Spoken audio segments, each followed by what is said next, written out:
Today we are going to deal first of all with the types of supports. These supports over which the beam is directly resting is called simple support, and which is shown like this. Now when we talk of the simple support, it has got only the load is coming from this side, so the reaction will be only upward. So when we are talking about the simple support, reaction is only upward, and that's why we call it one reaction over here, one reaction over here. And this is called a reaction, upward and opposite for reaction. Another is just we can call if the support just there is some rollers are placed, then such type of support is known as a roller support. It has got one vertical reaction, but as it is roller is placed, if you put a force in this direction, it will slide. So it will not offer any resistance. So this resistance will not be offered. So roller has got only one vertical reaction but no horizontal reaction at all because the roller is there. Now, third type of support is called a hinge support, which is hinge over here, means it will offer one reaction vertically and other reaction horizontally. There are two types of reaction. We can see this is a horizontal reaction as well as this is vertical reaction. So hinge has got the two reactions, but it will not offer any moment as such. The third one is the I can call this the fixed support, which is fixed over at one end. So it will offer only vertical reaction, horizontal reaction as well as the moment also. In summarizing, we will say simple support one vertical reaction, roller support only one vertical but no horizontal, hinge support vertical as well as horizontal, and fixed support vertical, horizontal and a moment. So three types of supports are there.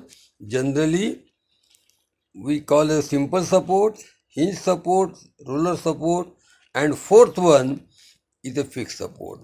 Simple support vertical reaction only, hinge support vertical and horizontal reaction, roller support only vertical and not horizontal, but fixed support all the three, that is vertical, horizontal as well as moment.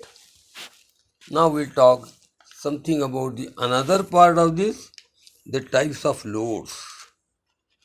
Generally, when any of the load which is directly acting at one point, we call as a point load or a concentrated load. When a load is uniformly distributed right from one to this end, which we can also call as uniformly distributed load, either this is represented like this or is it represented like this with a small w. When point load is given, it is denoted by capital W. Then this is a variable loading, this is the triangular loading, this is trapezoidal loading, and this is the couple which has been applied over here. There are other types of loads. We can call this the dead load, live load, floor finish, wind load, earthquake load, hydrostatic load, moving load or rolling load, etc. But we are only confine ourselves at this stage about the point load and UDL. At the most we can go for the triangular loading also. Now when the load is applied, there are three types of component that comes into picture. This will comprising of reaction, shear force and a bending moment. We'll deal one by one. First of all, we'll talk something about the reaction. What is reaction? Every action there is an equal and opposite reaction. So Here also, while dealing with reaction, first of all we have to see what are the general conditions of equilibrium. Now there are three general conditions of equilibrium that comes into picture. One, algebraic sum of all the vertical forces equal to 0. We can write sigma V is equal to 0. Sigma H is equal to 0. And third is the sigma M is equal to 0. Sigma M is equal to 0. There are three conditions of the equilibrium are there. Sigma H is equal to 0, sigma V is equal to 0, and sigma M equal to 0. That we have already studied our previous classes also. After the three components, we will start with first part, that is the reaction.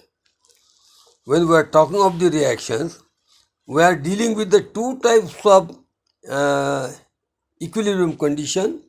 One is the sigma V is equal to 0 and another sigma M is equal to 0. We are not dealing with the sigma H is equal to 0. Now, we know, suppose this total force is 50 kilonewton and this plus this must be equal to 50 kilonewton. Now we can say what is sigma V? Algebraic sum of all the vertical forces equal to 0 means total downward forces must be equal to total upward forces. Generally upward forces are taken as positive, downward forces is taken as negative, and algebraic sum of all must be equated to 0. Now suppose I am providing two simple support with a point load of 50 kilonewton at a distance of 2 meters from one support or 4 meters from other support. We are supposed to find out the reaction RA and RB. First of all, we will apply this general condition of equilibrium. Sigma V is equal to 0. Mind it, I will remind you again. Algebraic sum of all the vertical forces must be equal to 0 and downward forces is always taken as negative, upward forces are taken as positive. Plus RA, we start from left, we will reach up to right. Plus RA minus 50 plus RB must be equal to 0. RA plus RB is equal to 0. Now, we are going to take the third general condition of equilibrium, that sigma M is equal to 0, that is sigma M is equal to 0, algebraic sum of all the moments equal to 0. Here now, taking the moment either this point or at this point and take moments of all the forces over here. What is moment? Force into perpendicular distance. Now if I take the moment at A, then RA into 0 because there is no perpendicular distance. And one thing, we talk of the moment, the clockwise moment is taken as positive. Clockwise moment is taken as positive and anti-clockwise moment is taken as negative. Now RA into 0, 50 into 2 acting clockwise, just like this. Again RB into 6 anti-clockwise and RA into 0, that is sigma M is equal to 0, taking at moment at A, RA into 0, 50 into 2 clockwise, RB into 6 anti-clockwise equal to 0. From this you will find out the value of RB is known. From equation 1, RA can be calculated. Thus, we can find out the reaction for a simple support with a single point load. Similarly, if there are 2 point loads, second case, so there are 2 point loads. Again, we know we are supposed to find out the reaction. Then plus RA, sigma V is equal to 0 plus RA minus 40 minus 60 plus RB equal to 0. Sigma V is equal to 0 plus RA minus 40 minus 60 plus RB equal to 0. Again, apply the third general condition of equilibrium at sigma m is equal to 0 and take the moment at A. Again Ra into 0, yes, Ra into 0. 40 into 2 clockwise, just see, 40 into 2 that is 80 clockwise, 60 into 5 again clockwise, 60 into 3 plus 2, 60 into 3 plus 2, taking the moment at this point, and finally Rb into 8 anti-clockwise equal to 0. From this we can calculate the value of Rb.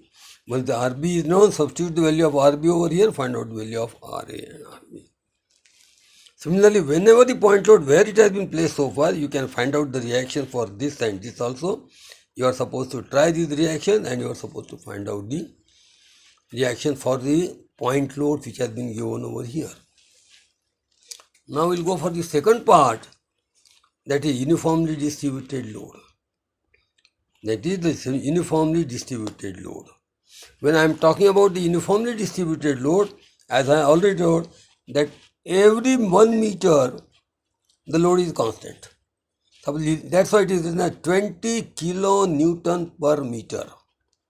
So this is 1 meter, 20 kilonewton. Again 1 meter, 20 kilonewton. Again 1 meter, 20 kilonewton. Again 1 meter, 20 kilonewton. The total 4 meters means total will be 80 kilonewton. When UDL is given, uniformly distributed load is given, which is denoted by small w, what we have to do? First of all, just to find out the reaction. Now the question is, convert that UDL into a point load, because the whole load is acting at its center of gravity. Total load is how much? 20 into 4. And at what distance the CJ acts? CJ acts at half the distance, that is at the center of 2 meter.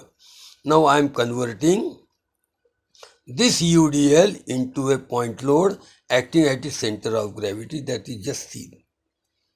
This is 20 into 4 acting at 2 meter from here and 2 meter from here. 2 meter from here and 2 meter from here. Now once the point load is known, when the point load is given, as we know, when the point load is given, how to calculate the value of Ra and Rb, straight away we can calculate like this. Similarly, these problems are also there. Again, convert it into a point load, and find out the reaction. The same problems can be very easily calculated. Once these reactions are known for the UDL and the point load, then the third one is the moment, that is couple is applied. Direct moment is given, no load is given. Now let us see. I apply first of all apply sigma v is equal to 0. No moment is there, so plus Ra plus Rb equal to 0. No force is given, downward force is not given. Now apply moment at this point. Now sigma v is m is equal to 0. Ra into 0, direct moment is given, that is 12 kilonewton or 10 kilonewton, minus Rb into this distance equal to 0. From this Rb can be calculated. Once the Rb is known, Ra plus Rb is equal to 0. Ra comes out to be minus 2. Minus 2 means it is not acting upward, it is acting downward. It is acting so Ra and Rb can be very easily calculated when the couple or the moment is given. When the moment is given. When all types of load that we have discussed so far, types of reactions, reaction because of the point and types of loads, then reaction due to the point load, reaction due to point loads, reaction due to the uniformly distributed load, convert it into a point load acting at its CG, and then the reaction because of the moment, that is which is the couple applied over there. In the first part, we'll only deal with the reactions for all types of loading, generally 3 types of loading that we have considered. In the next part, of course, we'll deal with another important part, that is the drawing of the shear force. But at this stage, we are only confining ourselves for 2 things. One, the reaction, the supports, and another the types of reaction for types of loading. Thank you very much.